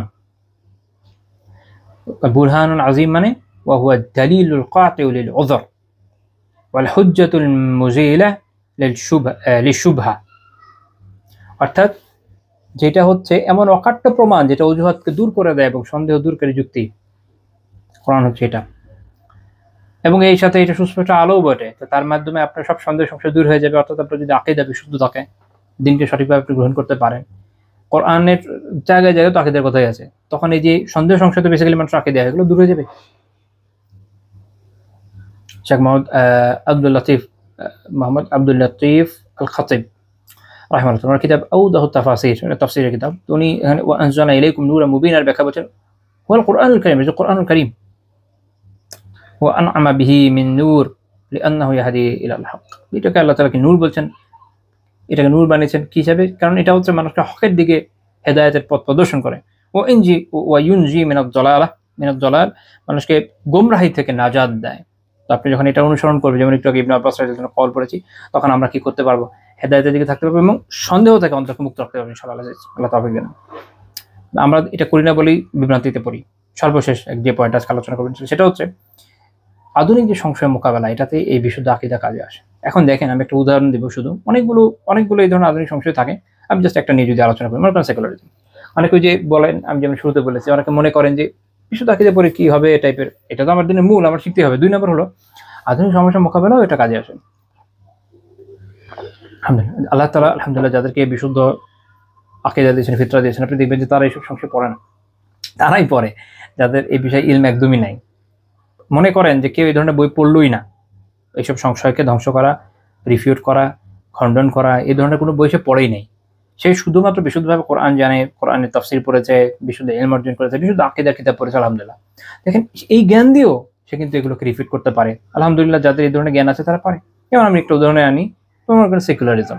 সেকুলারিজমের মূল পয়েন্টগুলো যদি আমরা করি, একটা কি separation of religion from state and public institutions, এই যে থেকে রাষ্ট্র এবং ধর্মকে পৃথকীকরণ, তাই তো। এখন দেখেন যার বিশুদ্ধ আকীদা আছে সে জানে আল্লাহ তাআলা সূরা আল আহজাবে কি বলেছেন, ওয়া মা কানা লিল মুমিনিন ওয়ালা মুমিনা ইযা কাদাল্লাহু ওয়া রাসূলুহু আমরা আন ইয়াকুনা লাহুমুল খিয়ারাতু মিন আমরিহিম ওয়া মা ইয়াসিল্লাহ ওয়া রাসূলাহু ফাকাদ যাল্লা যালালাম মুবিনা। এটা কোনো মুমিন পুরুষ বা মুমিন নারীর ইখতিয়ারের মধ্যে নাই, এটা যে আল্লাহ এবং তার রাসূল কোনো নির্দেশ দিবেন আর সে কি করবে, তার কোনো ইখতিয়ার থাকবে যে এর বাইরে সে অন্য কিছু গ্রহণ করবে, এটা তার সুযোগ নেই, এটা চয়েস করার কোনো জায়গায় নেই। যে আল্লাহ তাআলার অবাধ্যতা করে, তার রাসূলের অবাধ্যতা করে, সে সুস্পষ্ট গুনাহের দিকে চলে গেছে। সূরা আল আহজাব 34 নম্বর আয়াত। আমরা জানি আল্লাহ তাআলা বলেছেন আল্লাহুল খালক ওয়াল আমর, জেনে রাখো যে সৃষ্টি যার, বিধান তার। সূরা আল আরাফ 54 নম্বর আয়াতে আল্লাহ তাআলা বলেছেন। তাহলে এখানে আমরা দেখছি যে ইসলাম স্টেট এবং রিলিজিয়নের যে সেপারেশন অ্যাকসেপ্ট করে নাই। মুস্তাদরাক আলা সাহিহাইন ইমাম হাকিমের এটা 319 নম্বর হাদিস, যে রাসূলুল্লাহ সাল্লাল্লাহু আলাইহি ওয়াসাল্লাম কি বলেছেন, ইন্নী কাদ তারাকতু ফীকুম শাইআইন, আমি তোমাদের কাছে দুইটা জিনিস রেখে যাচ্ছি, লান তাদিল্লু বা'দাহুমা, এই দুইটা যদি আঁকড়ে ধরো এরপরে তোমরা কখনো গোমরা হবে না, কিতাবুল্লাহ ওয়া সুন্নতি, আল্লাহর কিতাব এবং আমার সুন্নাহ। তাহলে এই দুইটা যখন কেউ আঁকড়ে ধরবে, এটা শেখ আলবানী রাহিমাহুল্লাহ সহিহুল জামিতে সহিহ বলেছেন, তখন সে কি করবে, সে জানবে যে এই আল্লাহ তাআলা আমাদের পরিপূর্ণ ইসলামী বিধান দিয়েছেন, রাষ্ট্রীয় বিধান দিয়েছেন, স্টেট অ্যান্ড রিলিজিয়ন এটা আমাদের এখানে সেপারেশনের কোনো সুযোগ নেই। কিতাব এবং সুন্নায় যা আছে এটা আমাদের অনুসরণ করে যেতে হবে। তার মধ্যে রাষ্ট্রীয় বিধিবিধানে ভরপুর হুদুদ জিনায়াত থেকে নিয়ে আপনার সিয়াসা বলে যে আহকামুস সুলতানিয়া, বিভিন্ন উলামা কত আগে থেকে কিতাব লিখে বসে আছেন। তা আমরা এগুলো আলাদা করতে পারবো না, একসাথেই থাকতে হবে, এটা আমাদের দিনের বিষয়। আমি ইভেন আসমা ও সিফাতের জ্ঞান দিয়ে ওটার অধ্যায়, আসমা ও সিফাতের জ্ঞান দিয়ে অধ্যায়, একটা ইন্টারেস্টিং বিষয় দেখেন সুনান আবু দাউদে রাসূলুল্লাহ সাল্লাল্লাহু আলাইহি ওয়াসাল্লামের একটা হাদিস আছে যে ইন্নাল্লাহা হুয়াল হাকাম ওয়া ইলাইহিল হুকুম, যে আল্লাহ তাআলা হচ্ছেন হাকাম, বিধান তিনি দেন। তো এটা হলো সুনান আবু দাউদের 4955 নম্বর হাদিস, শেখ আলবানী রাহিমাহুল্লাহ সহিহ বলেছেন। হাকামকে ইমাম তিবরি রাহিমাহুল্লাহ তাআলা মিশকাতের ব্যাখ্যা করতে গিয়ে বলেছেন, হাকামের ব্যাখ্যায় হাকামকে ওয়াল হাকিমুল্লাযী ইযা হাকামা লা ইউরাদ্দু হুকমুহু, তিনি হচ্ছেন সেই বিচারক, সেই হাকিম।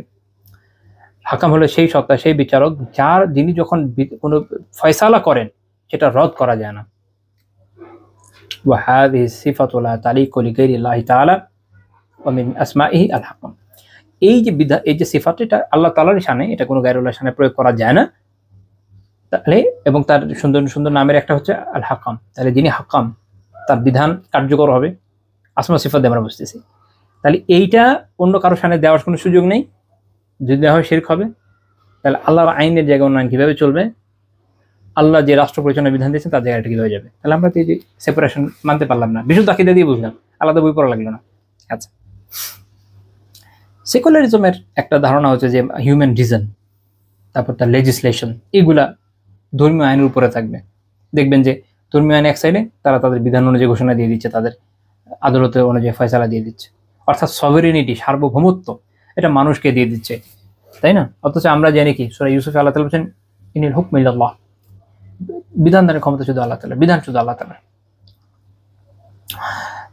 তো এইখানে আমরা জানলাম যে বিধানের ক্ষমতা কার, আল্লাহ তাআলা। আল্লাহ তাআলা আবার বলছেন সূরা মাইদায় ওমান লাম ইয়াহকুম বিমা আনজালাল্লাহ ফাউলাইকা হুমুল কাফিরুন, যারা আল্লাহ তাআলা যা নাযিল করেছেন সেই বিধান অনুযায়ী ফয়সালা করে না তারা কাফের।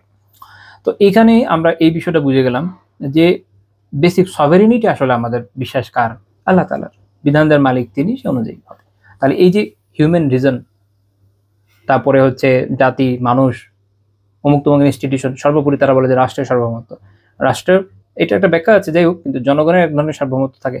তো এগুলো সবগুলো তারা প্রয়োগ করে, সবগুলো সার্বভৌমত্ব ডিভাইন লর উপরে চলে যায়। তো এখানে আমরা কি করছি, রদ করে দিচ্ছি কি দিয়ে, বিশুদ্ধ আকীদা দিয়ে।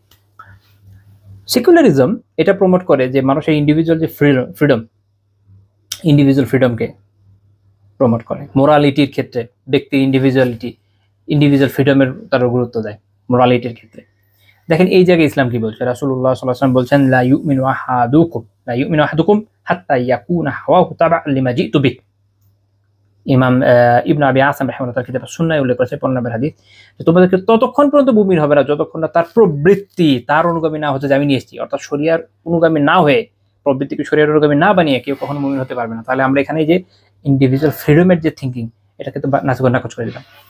ইমাম নওয়াবী রাহিমাহুল্লাহ আরবাঈন এটা এই হাদিসে সহিহ বলেছেন। এছাড়া কোরআনেও এটা আছে, সূরা কাসাসের 50 নম্বর আয়াতে আল্লাহ তাআলা বলেছেন, ওয়ামান আযাল্লু মিম্মান ইত্তাবাআ হাওয়াহু বিগাইরি হুদাম মিনাল্লাহ। আল্লাহ তাআলার হেদায়েতের বাইরে গিয়ে যে তার প্রবৃত্তির অনুসরণ করে, তার থেকে বড় পথভ্রষ্ট কি আছে? তার মানে এখানে আমরা ওই যে কি করলাম, যে মানুষের ব্যক্তি স্বাধীনতা এবং মানুষ যা ভালো মনে করে, individual choice, love is love, আরো যা যা আছে এর ভিতরে চলে আসে, এগুলো সব বাতিল হয়ে যাচ্ছে। এইভাবে আমরা যদি লিবারেলিজম নিয়ে চিন্তা করি, হিউম্যানিজম নিয়ে, ডেমোক্রেসি, ইন্ডিভিজুয়ালিজম, ফেমিনিজম, রিলেটিভিজম, যত আধুনিক মতবাদ দেখবেন সবই আসলে বিশুদ্ধ আকীদা দিয়ে আলহামদুলিল্লাহ রিফিউট করা পসিবল। তো এই জন্য বিশুদ্ধ আকীদার গুরুত্বই অনেক অনেক বেশি। এটা মূল, এটা ভিত্তি, এটার উপরই বেস করে সবকিছু তৈরি হতে হবে। যার এটা ঠিক নাই দেখবেন যে কি করবে, ব্যাপক রট এই করতে, তারপর একসময় ধ্বংস হয়ে যাচ্ছে। এরকম অনেকজন আমি এখন পর্যন্ত আলিয়াদুল্লাহ আমাদের হেফাজ করে আল্লাহ, আমি অনেকজনকে এখন পর্যন্ত দেখলাম যারা বিভিন্ন সময় দেখেছি যে এরকম খুব ভালো ভালো কাজ করেছে এক সময়, কিন্তু পরে যেহেতু বিশুদ্ধ আকীদা আসলে তার নাই, তার আসলে একদমই পড়াশোনা নাই, হয়তো এখান থেকে কিছু কাটপিস করে পরিচয় নিয়ে এগিয়ে গেছে, আল্লাহ আলাম, বিস্তারিত হয়তো কিতাব পুনরায় পড়ায়নি। তখন সে কি করে, সে এক সময় গুমরাহের দিকে চলে যায়। এগুলো আপনি যখন আকীদা বিশুদ্ধ হবেন, আপনি এই ধরনের বিভিন্ন গুমরাহি চিন্তা ভাবনা পড়তে থাকবেন, আপনি এক সময় আক্রান্ত হয়ে যাবেন, নিজের অজান্তে, নিজেও টের পাবেন না। তো এই জন্য আমাদের বিশুদ্ধ আকীদা শেখা অত্যন্ত জরুরি। আল্লাহ তাআলা আমাদের বিষয়গুলো বোঝার আমলে তৌফিক দান করেন। আগামী দিন আল্লাহ তাআলা যদি তৌফিক দেন, আমরা ইনশাআল্লাহ আলোচনা করব আকীদা বলতে কি বোঝায়, এর সমার্থক যে শব্দগুলো, আকীদার বিস্তৃত কি বলবো এটাকে, ইভলিউশন, আকীদার যে সায়েন্সটা, এবং এই বিষয়ে যে গুরুত্বপূর্ণ কিতাব আছে এগুলো একটু পরিচিতি নিয়ে ইনশাআল্লাহ আগামী দিন আমরা আলোচনা করবো, এবং আল্লাহ তাআলা যদি তৌফিক দেন পরবর্তী দিন ইনশাআল্লাহ আমরা মূল ওয়াসিতিয়া কিতাব পড়া শুরু করব। সুবহানাকাল্লাহুম্মা বিহামদিকা লা ইলাহা ইল্লা আনতা আস্তাগফিরুকা ওয়া আতুবু ইলাইক।